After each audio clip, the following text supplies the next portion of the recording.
বাজলো তোমার আলোর বেণু, মাতল রে ভুবন। আজ রোববার পূর্ণলগ্নের শারদীয় দুর্গোৎসবের সূচনা বেলা মহালয়া।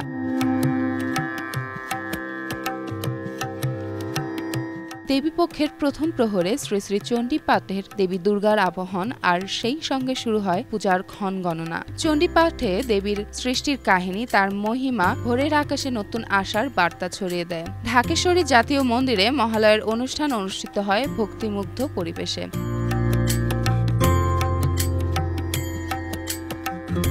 ভোর ৬টা থেকে ৭টা পর্যন্ত মহালয়ার আচার সম্পন্ন হয়। এরপর পূর্বপুরুষের শান্তির উদ্দেশ্যে তিল তর্পণ ও বিশেষ পূজা হয়। আগামী ২৮শে সেপ্টেম্বর ষষ্ঠী পূজার মধ্য দিয়ে মূল পূজা শুরু হবে। পরপর সপ্তমী, অষ্টমী, নবমী আর দশমীর বর্ণিল দিনগুলোয় মাতবে বাঙালি সনাতন সমাজ।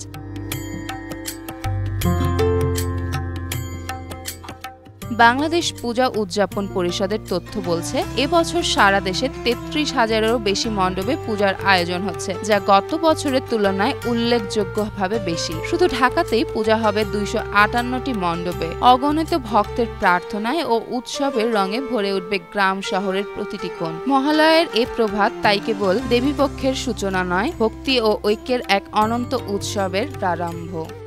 চেমন ফারিয়া, জনকণ্ঠ।